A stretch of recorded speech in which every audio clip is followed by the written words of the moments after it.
Hello, beautiful souls. You're welcome to Woke to Me, a place where the feminine gender come to get encouragement to lead them through life's challenges, problems, and chaos. Today, I just want to talk to the young girls out there. I had an encounter with someone who been with just her mom, and the mom stayed a long time with her dad, but he did not.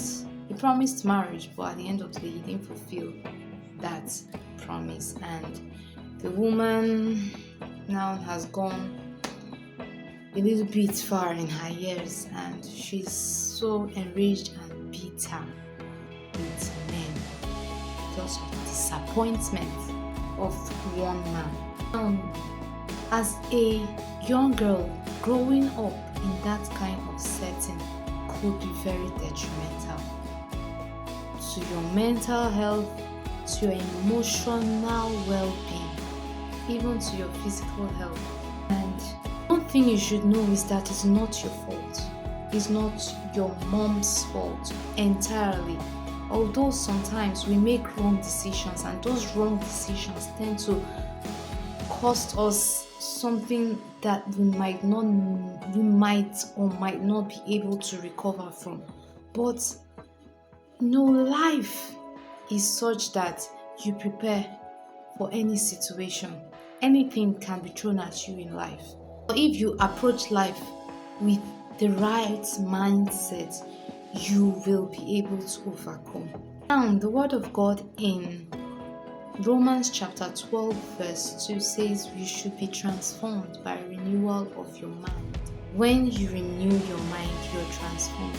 A girl coming from that environment, as a young girl, you're in a place where you don't have a father figure, or you don't have father love. There are two things that you could unknowingly move towards. That's either bending your standard or making yourself so cheap and easy for every man, so that you can get a man that would appreciate you and treat you like you ought to be treated. You get so scared of losing a man, so seek approval from just any person that looks masculine, and that can be a problem, because anything that has not given itself value becomes devalued. Or you could have hatred towards men and grow old a bitter person, and might not even get to old age, because sicknesses are attached with bitterness. Terminal illnesses are attached with bitterness. Today I just want to encourage you that the mistake of your parents does not define you. Don't allow the bad decisions of your parents to define who you are or who you will be. There is hope. I came from an environment that was quite hostile, I must say. Growing up, very hostile, and unknowingly I became very hostile when I got married. Even in my relationships, I couldn't stay in a relationship. I wasn't necessarily seeking approval, but I was just using any man I see, I try to bring him and my dad together. And any little trace I see that I don't like, I'm out of there. There's no stopping me. I'm out of this. I had several relationships that I didn't stay more than 2-3 months in, because I was scared, because I had given a tag to men, and I had so much anger in me. I didn't even notice till I got married. When I got married, oh my husband, well, I just thank God for the kind of man that he is. Because if it's some other men, I would have probably had just one eye by now. I was so aggressive, and I'm physically hitting at him, I'm physically venting out, and I didn't know where this anger was coming from. I'm opposing every single thing he's saying, I want my voice to be heard because I didn't want myself to go through what I had seen growing up. You don't have to be like that. You don't, your life, you are here for a reason. And if you grow up with so much anger and pain and bitterness and resentment and unforgiveness, it's you that will suffer, it's no one else.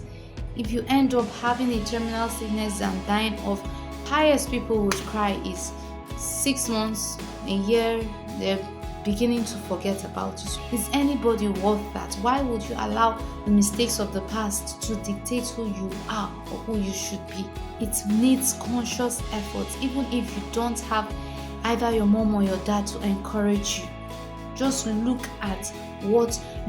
for a mentor, look for a woman that is doing great exploits, and look at what she's doing and see how you can be encouraged by walking and taking the right decisions, walking a path that would lead you to a future you will be happy and not crying. I look up so much to Joyce Meyer because she went through a lot in her earlier days, abused sexually from her dad, and that if she could have decided, hey, I'm going to hate men, I'm going to live a reckless life, but she chose to turn her pain into a movement and an inspiration to billions of people. That is what I'm encouraging you to do today. Turn that pain, turn that anger to something that will inspire and help make something out of your life by the grace of God. And you can't do that without God's grace. Have a relationship with God. You didn't have a father figure, but God has promised to be your father. The Lord's Prayer says, Our Father who art in heaven. You can turn it to my Father. Make it personal. He's a father, and if you take him as a father, to ask him to let you know what the love of a father is, he's going to meet you. He's going to meet you, and you will begin to see yourself transformed. This is just an encouragement to you. Please don't give up on yourself. Your story mustn't be like that of your parents. You can rewrite that story for yourself. With so much love from me to you, please remain.